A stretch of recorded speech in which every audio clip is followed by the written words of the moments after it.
সয়েলে কোন ধরনের অক্সাইড পাওয়া যায় এবং এদের বৈশিষ্ট্য আলোচনা করুন। What kinds of oxides are found in soil and discuss their characteristics. মাটিতে প্রধানত লৌহ oxide, aluminium oxide, silica oxide পাওয়া যায় যা মাটির গঠন ও পাতা রং প্রভাবিত করে। Soils mainly contain iron oxide, aluminum oxide and silica oxide affecting soil structure and color. Carbonate গ্রুপের মিনারেলস কি কি এবং এরা কিভাবে মাটির পিএইচ কে প্রভাবিত করে? What are carbonate group minerals and how do they affect soil pH? Carbonate minerals যেমন ক্যালসাইট, ডলোমাইট মাটির পিএইচ বৃদ্ধি এবং ক্ষারীয়তা বজায় রাখে।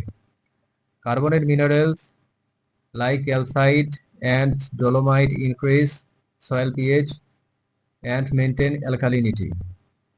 সালফাইড গ্রুপের মিনারেলস কি কি এবং এদের গঠন আলোচনা করুন।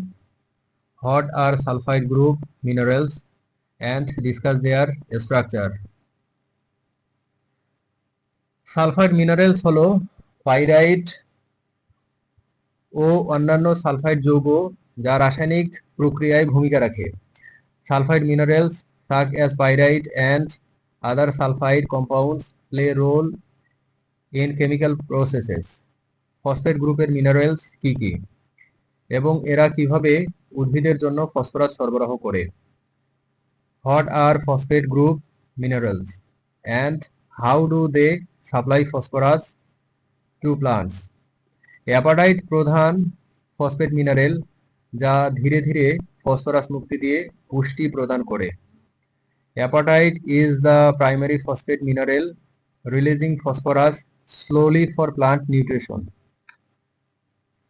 অ্যাপাটাইট কি এবং এটি কিভাবে মাটিতে ফসফরাসের উৎস হিসেবে কাজ করে? What is apatite and how does it act as a phosphorus source in soil?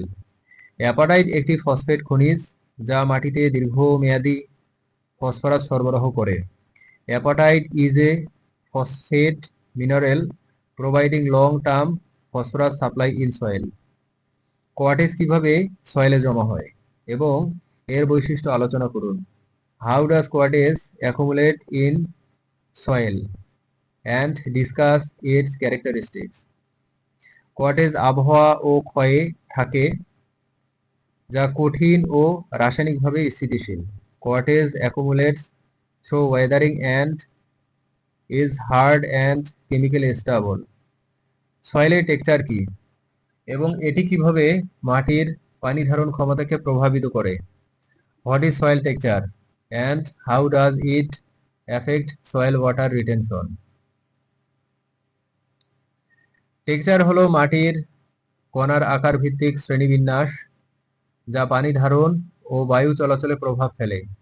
Texture refers to particle size based classification influencing water holding and aeration. সয়েলের স্ট্রাকচার কি এবং এটি কিভাবে মাটির বায়ু চলাচলকে প্রভাবিত করে? What is soil structure and how does it affect soil erosion? মাটির কণার বিন্যাসকে স্ট্রাকচার বলে। এটি বায়ু চলাচল ও পানি নিষ্কাশনে প্রভাব ফেলে। Structure is arrangement of soil particles affecting air flow and water drainage.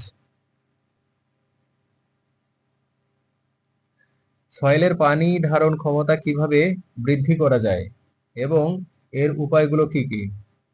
How can soil water retention be increased and what are the methods? Humus বৃদ্ধি, ক্লে মিনারেলস ও ভালো স্ট্রাকচার পানি ধারণ ক্ষমতা বাড়ায়। Increasing humus, clay minerals and good structure enhance water retention.